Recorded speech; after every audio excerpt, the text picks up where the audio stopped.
The 1961 Goldsboro B-52 crash was an accident that occurred in Goldsboro, North Carolina, on January 24, 1961. A B-52 Stratofortress carrying two Mark 39 nuclear bombs broke up in mid-air, dropping its nuclear payload in the process. The pilot in command ordered the crew to eject at 9,000 feet. 5 men successfully ejected or bailed out of the aircraft and landed safely. Another ejected but did not survive the landing, and 2 died in the crash. Controversy continues to surround the event as information newly declassified in 2013 reinforced long-held public suspicions that one of the bombs came very close to detonating. Accident. The aircraft, a B-52G, was based at Seymour Johnson Air Force Base in Goldsboro. Around midnight on January 23, Euro 24, 1961, the bomber had a rendezvous with a tanker for aerial refueling. During the hookup, the tanker crew advised the B-52 aircraft commander, Major Walter Scott Tulloch, that his aircraft had a fuel leak in the right wing. The refueling was aborted, and ground control was notified of the problem. The aircraft was directed to assume a holding pattern off the coast until the majority of fuel was consumed. However, when the B-52 reached its assigned position, the pilot reported that the leak had worsened and that 37,000 pounds of fuel had been lost in 3 minutes. The aircraft was immediately directed to return and land at Seymour Johnson Air Force Base. As it descended through 10,000 feet on its approach to the airfield, the pilots were no longer able to keep the aircraft in trim and lost control of it. The pilot in command ordered the crew to eject, which they did at 9,000 feet. 5 men ejected and landed safely. Another ejected but did not survive the landing, and 2 died in the crash. The third pilot of the bomber, Lieutenant Adam Matrix, is the only man known to have successfully bailed out of the top hatch of a B-52 without an ejection seat. Although the crew last saw the aircraft intact with its payload of 2 Mark 39 nuclear bombs on board, it broke apart before impact, releasing the bombs. The wreckage of the aircraft covered a 2-square-mile area of tobacco and cotton farmland at Faro, about 12 miles north of Goldsboro. The 2 3 to 4 megaton Mk. 39 nuclear bombs separated from the gyrating aircraft as it broke up between 1,000 and 2,000 feet. 3 of the 4 arming mechanisms on one of the bombs activated, causing it to execute many of the steps needed to arm itself, such as charging the firing capacitors and, critically, deployment of a 100-foot diameter retard parachute. The parachute allowed that bomb to hit the ground with little damage. Bomb recovery. The bomb that descended by parachute was found intact, and standing upright as a result of its parachute being caught in a tree.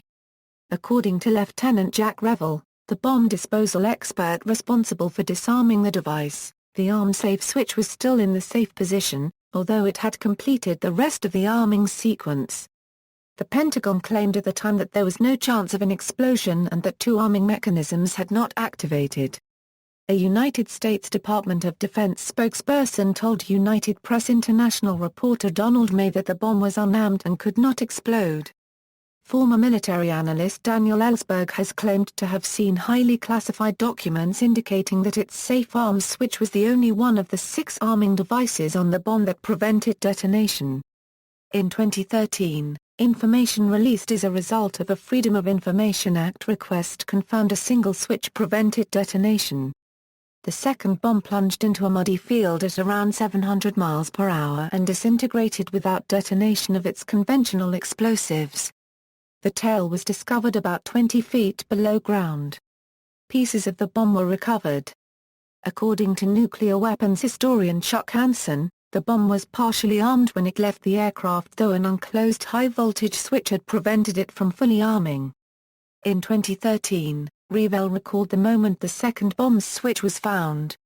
Until my death I will never forget hearing my sergeant say, "Lieutenant, we found the arm safe switch." And I said, "Great." He said, "Not great." Unregistered trademark S on arm.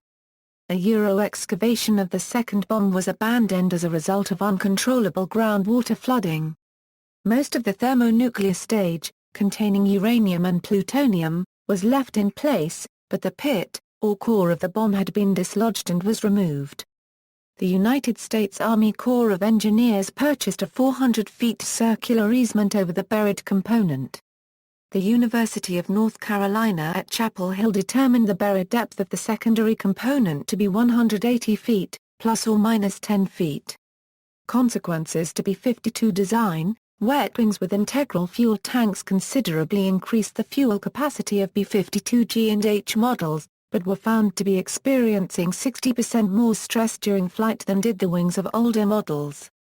Wings and other areas susceptible to fatigue were modified by 1964 under Boeing Engineering Change Proposal ECP-1050.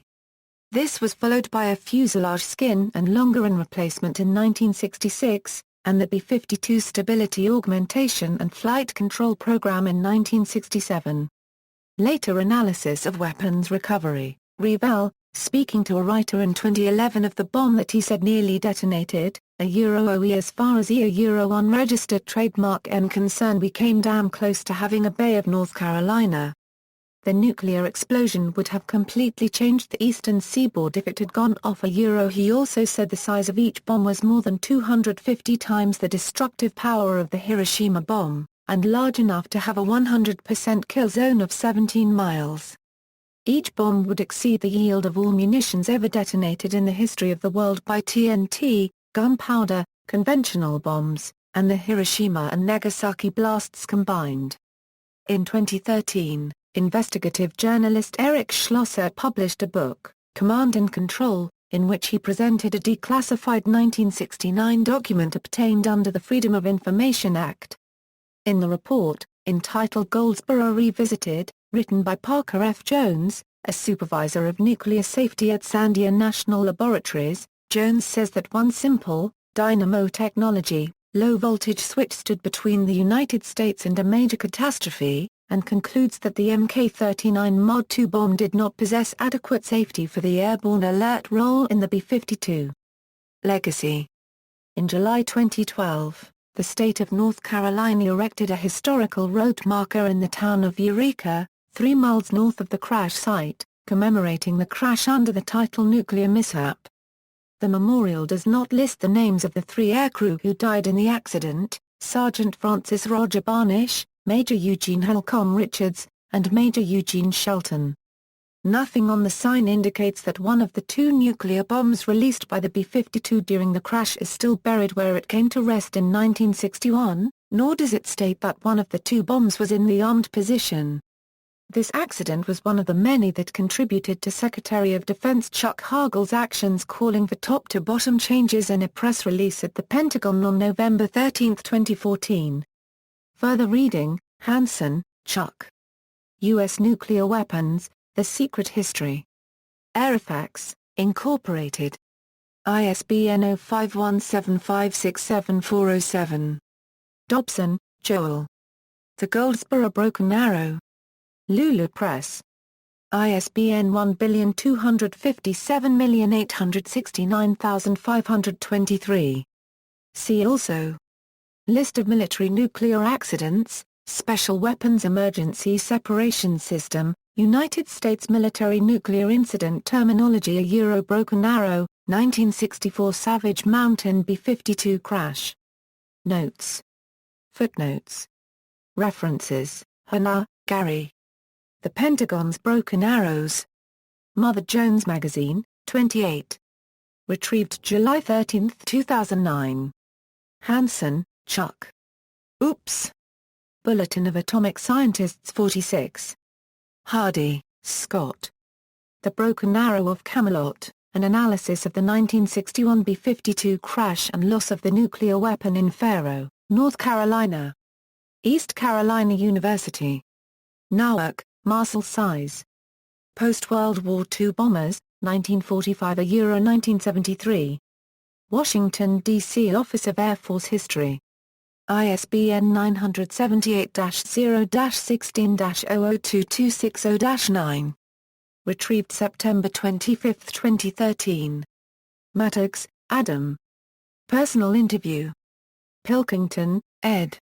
U.S. nearly detonated atomic bomb over North Carolina. Secret document. The Guardian. Retrieved September 20, 2013. Schneider, Barry. Big Bangs from Little Bombs. Bulletin of Atomic Scientists. Retrieved July 13, 2009. Sedgwick, Jessica. Bombs over Goldsboro. This Month in North Carolina History. Retrieved January 24, 2012. Sharon, Keith. When two nukes crashed, he got the call. Orange County Register. Retrieved September 21, 2013. Schaffer, Josh. Schaffer, in Eureka, they found a way to mark nuclear mishap. News and Observer. Retrieved July 2, 2012. Tultul, Steve. A close call hero of the Goldsboro Broken Arrow speaks at ECU. East Carolina University. Retrieved September 21, 2013. Yancey, N. Life-Death Story of Flight Told. Greensboro News and Record. Yen, Bill. B-52 Stratofortress, The Complete History of the World's Longest-Serving and Best-Known Bomber. Zenith Imprint. ISBN 16105866727. External links, CSPAN Video Book Goldsboro Broken Arrow, The Guardian Newspaper, Account of Hydrogen Bomb Near Disaster over North Carolina declassified document. BBC News article, U.S. plane in 1961 nuclear bomb near miss, the night hydrogen bombs fell over North Carolina, simulation illustrating the fallout and blast radius had the bomb actually exploded.